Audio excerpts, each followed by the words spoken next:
Yang kami kasihi dimanapun Anda berada, Anda kembali bersama dengan kami dalam acara Telaga. Tegur sapaan oleh Lembaga Binaya Yosi akan berbincang-bincang dengan Bapak Penginjil Sindunata Kurniawan MK. Beliau adalah seorang pakar dalam bidang konseling keluarga. Dan perbincangan kami kali ini tentang batasan yang sehat. Kami percaya acara ini bermanfaat bagi kita sekalian dan dari studio kami mengucapkan selamat mengikuti. Pak Sindu, silakan disampaikan tentang apa yang dimaksud dengan batasan yang sehat, tentunya dalam kaitannya dengan relasi ya Pak, dengan siapa dan hal-hal yang lainnya. Terima kasih Bu Yosi. Orang yang sehat hidupnya memiliki ikatan dan batasan. Dalam kesempatan yang lalu, kita pernah membahas tentang ikatan sehat dalam relasi. Ya, benar. Dan itu memang satu hal penting. Sejalan dengan itu, kita juga perlu membangun batasan dengan orang lain. Jadi kata batasan ini berasal dari bahasa Inggris boundary, yang artinya kemampuan untuk memisahkan diri dan menjaga jarak yang sehat dengan orang lain. Berarti dalam ikatan yang sehat ada batasan yang sehat juga ya Pak ya? Ya, artinya dua hal itu perlu dihadirkan sekaligus. Nah, coba saya akan memberikan contoh nyata secara konkret fisik tentang batasan. Kita mengenal lintasan jalan raya, bukan? Jadi jalan aspal misalnya di perkotaan ya, bahkan desa-desa pun sudah ada jalan aspal. Kalau kita mau aman, kita akan berkendaraan di dalam batas jalan raya itu. Lintasan tadi yang disediakan. Ya. Itulah juga dalam relasi kita dengan orang lain. Kalau kita mau sehat dan selamat, kita perlu berelasi dalam batas-batas tertentu. Sebagaimana juga kita di dalam memiliki atau bertempat tinggal di sebuah rumah, umumnya kita memiliki namanya pagar rumah. Jadi pagar ini adalah batas yang menegaskan ini adalah bagian saya, milik saya, ruang privasi saya. Di luar pagar adalah tetangga saya, ya, orang lain. Ya, betul. Dengan adanya pagar rumah, ketika kita ada di dalam rumah yang berpagar ini, memastikan kita bisa merasa aman. Kita bisa melakukan sesuatu dengan leluasa karena ada punya ruang pribadi, privasi. Dan pagar ini juga menegaskan orang lain, kamu jangan melampaui pagar, ya. Kamu tidak boleh masuk ke rumah saya begitu saja tanpa permisi, apalagi menjemur cuciannya di pagar kita ya Pak ya. Ya. Jadi dengan adanya pagar menolong orang lain menghargai kepemilikan kita, properti kita, menghargai diri kita.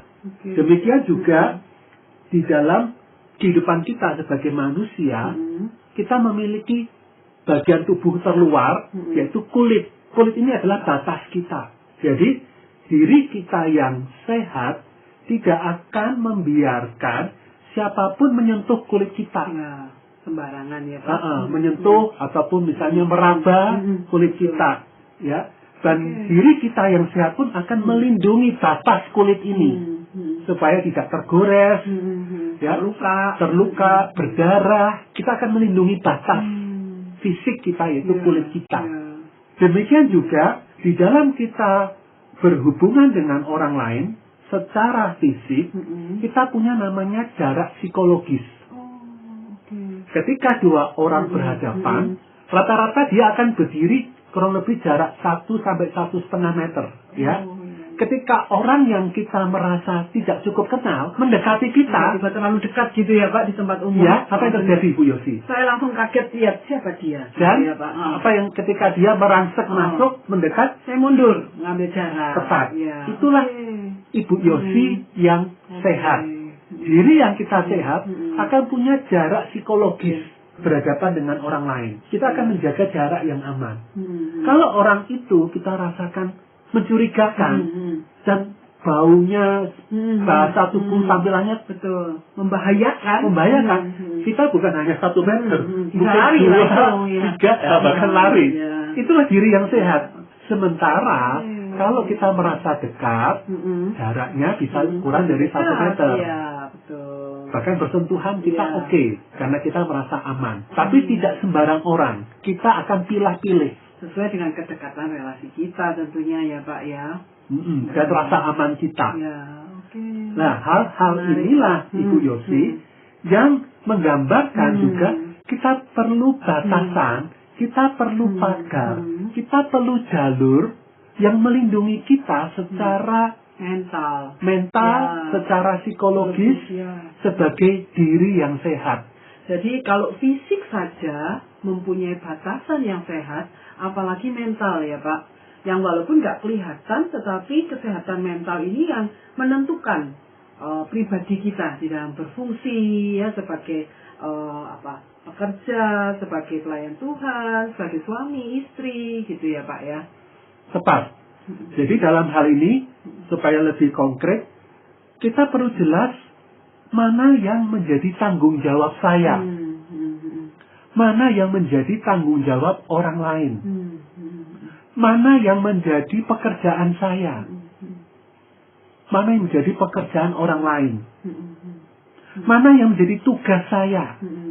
Mana yang menjadi kepemilikan saya. Mana yang menjadi tugas dan kepemilikan orang lain. Kita perlu punya batas yang jelas. Dan kita perlu untuk melindungi apa yang menjadi milik kita. Dan kita perlu untuk melakukan apa yang menjadi tanggung jawab kita. Nah, dalam hal ini, saya mau mengutip dari pernyataannya Henry Cloud dan John Townsend dari buku Boundaries. Dan buku ini sudah ada dalam bahasa Indonesia. Dikatakan problem dalam batasan adalah mencakup segala kebingungan tentang tanggung jawab dan kepemilikan dalam kehidupan kita. Jadi sebetulnya batasan itu dari penjelasan Bapak sepertinya berkenaan dengan identitas kita ya Pak ya. Jadi diri kita tadi, apa yang saya suka, apa yang tidak saya suka, apa yang menjadi tanggung jawab saya, apa yang bukan, apa yang saya inginkan dan saya tidak. Sedangkan saya menganggap selama ini batasan itu berkaitan bukan tentang diri kita tapi dengan orang lain Pak. Maksudnya bagaimana menjelaskannya itu Pak? Keduanya. Kedua-duanya. Jadi supaya makin konkret lagi, bahwa di dalam misalnya ketika seorang suami, dia mabuk-mabukan, alkohol, kemudian dia tidak bertanggung jawab, dia tidak bekerja, kemudian dia berjudi dan berhutang. Kemudian apa yang terjadi? Dalam beberapa kasus, karena sang keluarga sering didatangi penagih hutang, maka akhirnya sang istrilah yang mengambil tanggung jawab, yang bekerja, supaya bisa membayar hutang. Paling nggak membayar juga anak-anaknya sekolah, biaya kehidupan sehari-hari, Pak. Iya. Banyak terjadi juga kasus-kasus seperti itu ya, Pak. Dan kemudian dalam beberapa peristiwa, sang istri tetap bekerja, tetap membiarkan suaminya mabuk-mabukan, berjudi dan berhutang. Dan istri yang terus bekerja menjadi sosok guru ekonomi keluarga dan anak-anak termasuk di dalamnya, sekaligus membayar hutang yang berkepanjangan. Ya, betul. Nah, disinilah sebuah situasi yang menunjukkan sang istri tidak menegakkan batasan yang sehat. Sebab dia memikul tanggung jawab yang bukan miliknya. Yang harusnya suaminya pikul ya Pak ya? Iya. Dan sang suami melanggar batas yang sehat. Maka dalam konteks ini sesuai dengan bahasan kita, batasan yang sehat, dalam hal ini sang istri perlu menegakkan ketika sang suami menerobos pagar hidupnya. Memang dua menjadi satu. Iya, maksudnya dalam ikatan pernikahan kan benar-benar dua menjadi satu sebetulnya ya Pak ya. Ada ikatan, sekaligus ada batasan. Pernikahan tidak meniadakan batasan. Dua menjadi satu, ada ikatan. Tetapi sekaligus diri yang sehat, pernikahan yang sehat membutuhkan batasan. antara suami dan istri. Maka apa yang bisa dilakukan dalam hal ini? Sang istri bisa berkata, suamiku, kamu tidak bisa terus-terusan begini. Kalau kamu terus mabuk, berjudi, berhutang, tidak bertanggung jawab, oke, saya akan meninggalkan kamu. Saya akan bawa anak-anak pergi ke rumah yang lain, atau pergi ke kota yang lain. Kamu jalani hidupmu sendiri. Kamu yang berani berbuat, kamu berani menanggung konsekuensinya. Kamu berani berhutang, kamu berani yang membayar hutang itu, bukan lagi saya. Di sini saya tidak ngomong perceraian, tidak. Tapi saya ngomong adalah meninggalkan, berpisah demi menyehatkan sang suami. Karena kalau suaminya dia mabuk, berhutang, dan terus dirawat, berarti merawat kebiasaan buruknya juga ya Pak. Sang istri yang menyuburkan perilaku buruk suaminya. Sang istri justru bersalah. Jadi dia menarik batas. Pergi dengan anak-anak, dia bekerja demi anak-anak dan demi dirinya. Dia mencari dukungan emosional, spiritual dari tubuh Kristus di kota yang lain. Ya, sementara biarkan suaminya menjalani prosesnya. Bagaimana Pak kalau kasus-kasus suaminya marah, ngamuk, lalu KDRT mengancam? Ya, disinilah kembali batasan perlu ditegakkan. Kamu marah karena kamu hendak mengambil kepemilikan orang lain yang bukan hakmu. Kamu marah karena kamu melemparkan tanggung jawab ke istrimu. Ya, jadi sorry. Kamu marah, ya silahkan marah. Tapi saya tidak bertanggung jawab terhadap kemarahanmu. Kemarahanmu lahir dari cara pandang yang keliru. Sikap yang egoistik. Kamu sedang menjajah batasannya orang lain. Kamu sedang melampaui wilayah kesejahteraan istri. Wilayah kesejahteraan anak-anak. Anak-anak butuh sejahtera. Anak-anak butuh dilindungi. Tapi kamu merambah menjadikan anak-anak telantar. Yang harusnya tanggung jawabmu. Kamu abaikan. Kamu malah jajah minta anak-anak melayanimu. Yang harusnya kamu melayani dan melindungi anak-anak. Sorry ya, saya yang waras.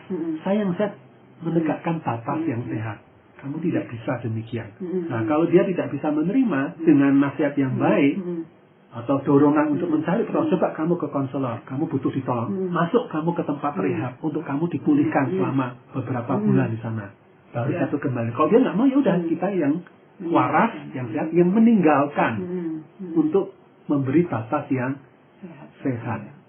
Nah, maka dalam hal ini Bu Yosi, saya mau mengkaitkan dengan kata firman Tuhan di dalam Galatia pasal 6 ayat 5. Galatia pasal 6 ayat 5 dikatakan, sebab tiap-tiap orang akan memikul tanggungannya sendiri. Jadi tiap-tiap orang akan memikul tanggungannya sendiri, memikul bebannya sendiri, memikul tanggung jawabnya sendiri. Jadi ada batasan tanggung jawab yang memang desain Tuhan menuntut kita punya tanggung jawab. Dan kalau kita mempelajari firman secara lebih luas, kita akan melihatkan tiap orang punya panggilan, punya tugas, punya tanggung jawab, dan Tuhan akan minta pertanggungjawabannya ya di akhir hidup kita. Apakah setia atau lalai? Nah, memang sisi yang lain sejalan dengan itu ada di Galatia yang sama, Galatia 6 ayat 2 dikatakan, bertolong-tolonganlah menanggung bebanmu, demikianlah kamu memenuhi hukum Kristus. Jadi kita perlu bertanggung jawab atas tanggungan kita. Tapi ada saatnya kita juga bisa menolong orang lain yang membutuhkan pertolongan.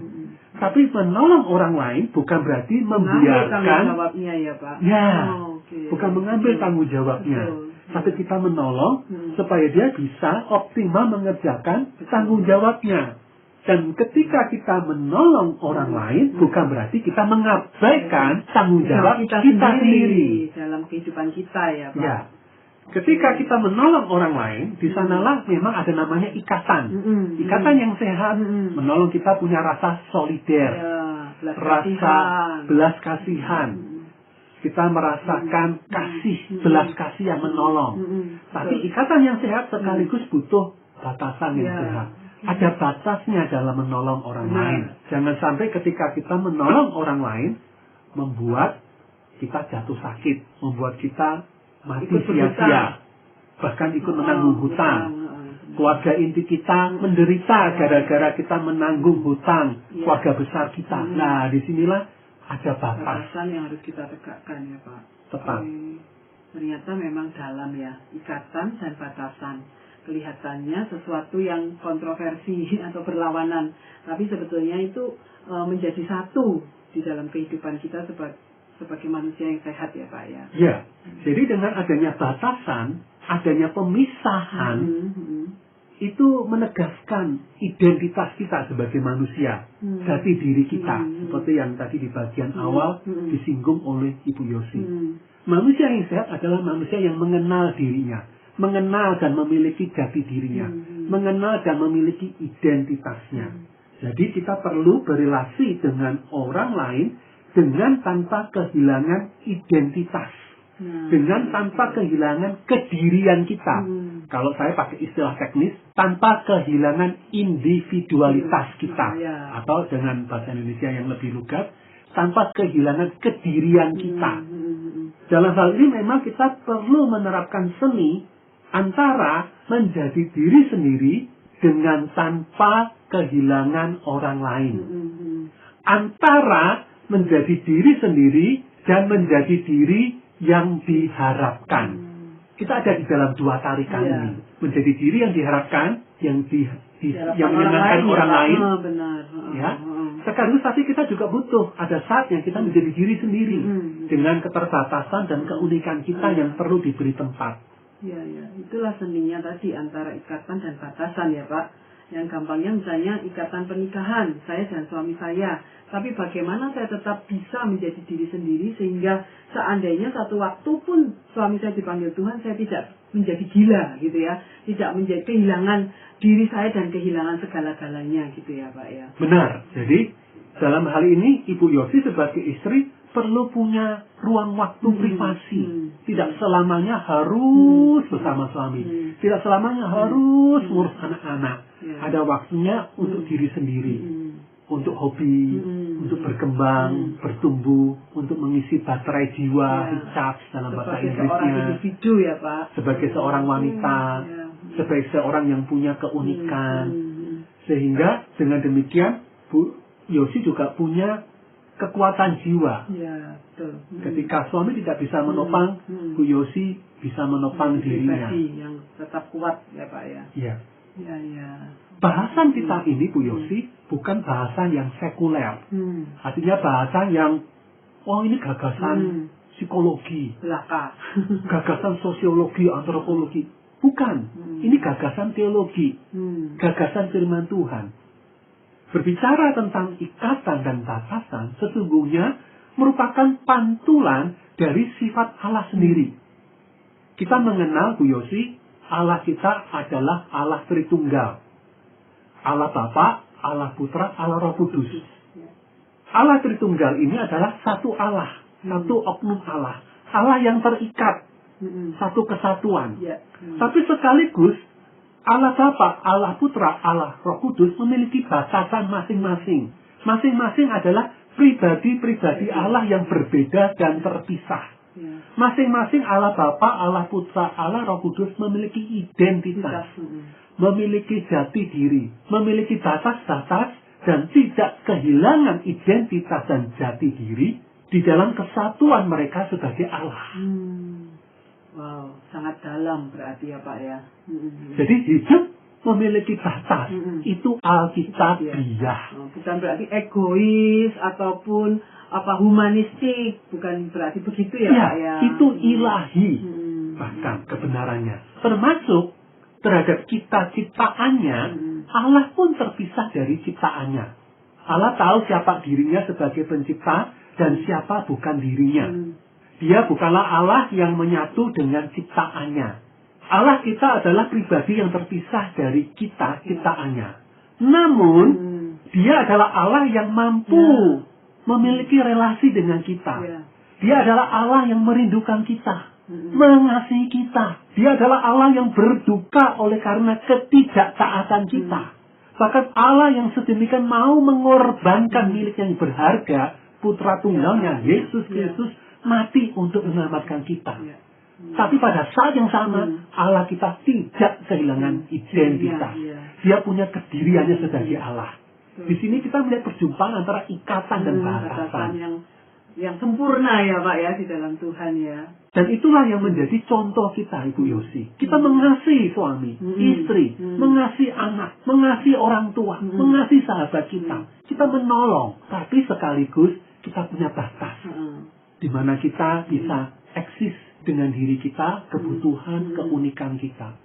Karena banyak juga yang salah ya Pak, konsep yang salah tentang ikatan dan batasan ini. Yang misalnya saya bertanggung jawab terhadap semua orang, atau bahkan saya nggak peduli dengan semua orang tadi ya, yang sempat Bapak singgung di awal ya. Ya, jadi dengan adanya batasan ini, kita sedang sesungguhnya melindungi diri kita dan melindungi orang lain. Dengan adanya batasan ini, kita sedang membangun keintiman yang sejati. Karena ya tadi banyak orang yang berpikir, oh orang Kristen harus selalu memberi, harus selalu menolong ya. Saya sendiri tidak boleh mempunyai kebutuhan, selfless gitu ya Pak. Ya. Padahal itu salah ya Pak. Ya, menyangkal diri, pikul salib, ikut Yesus, berarti hilangkan dirimu. Bukan itu pengertiannya. Bukan, itu konteksnya adalah tidak egoistik. Menyangkal diri, pikul salib Yesus adalah kita tidak egoistik, tapi mengikuti kemauan Allah, di mana kita melayani Allah. Tetapi jangan lupa kebenarannya, melayani Allah bukan berarti kehilangan jati diri, keunikan kita.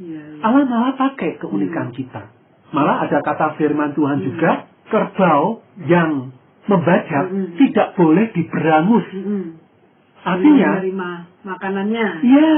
Kadang orang pikir, kamu kan hamba Tuhan, kamu kan murid Kristus, ya layani tanpa pamrih, sehingga kamu mati kekeringan, kemiskinan, anakmu terlantar, yaitu risikomu sebagai murid Kristus. Maaf, itu spiritual abuse, itu kekerasan spiritual, itu penyalahgunaan kebenaran firman.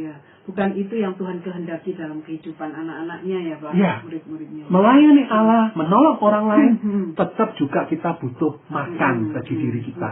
Merawat tubuh kita, jiwa kita, merawat orang-orang yang ada dalam keluarga kita. Benar Pak.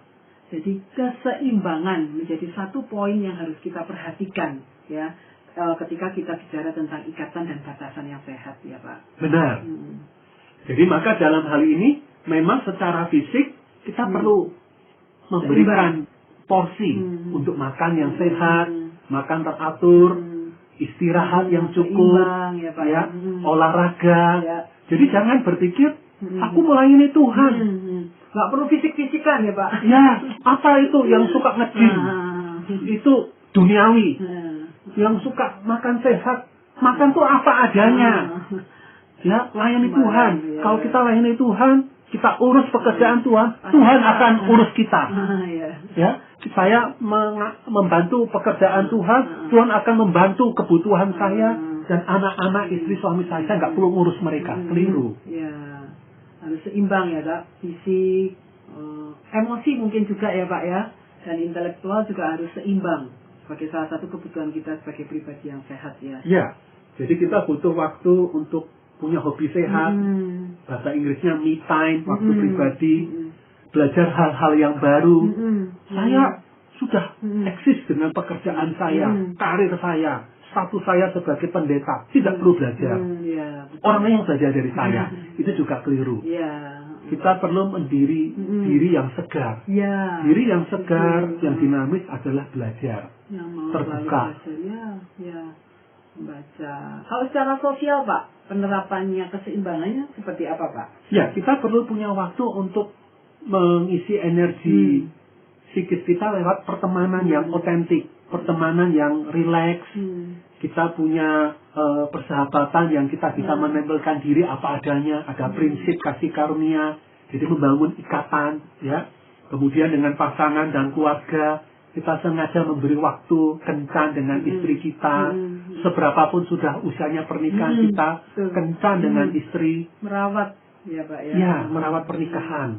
Itu penting. Karena juga di dalam pernikahan yang dirawat, Itu bukan hanya untuk menunjang pekerjaan, profesi, karir, dan pelayanan, tapi di sanalah Kristus dan jemaat. Ya, misteri kesatuannya sedang kita alami, sedang kita rayakan, mengalami kebenaran firman Tuhan lewat merawat pernikahan kita.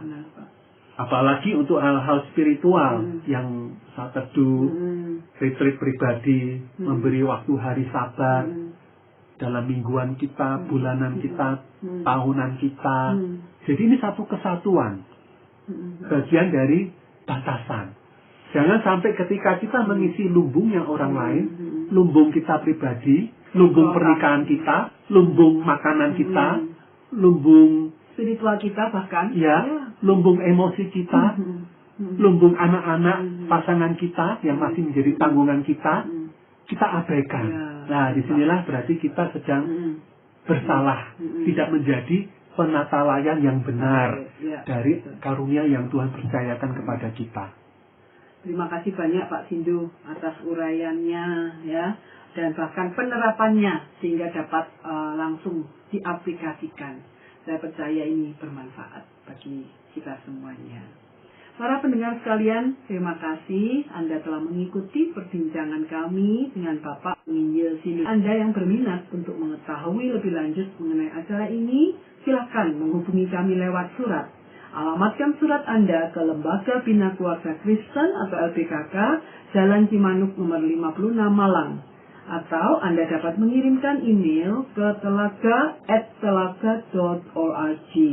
Kami juga mengundang Anda mengunjungi situs kami di www.telaga.org. Saran-saran, pertanyaan. Akhirnya dari studio kami mengucapkan terima kasih banyak atas perhatian Anda.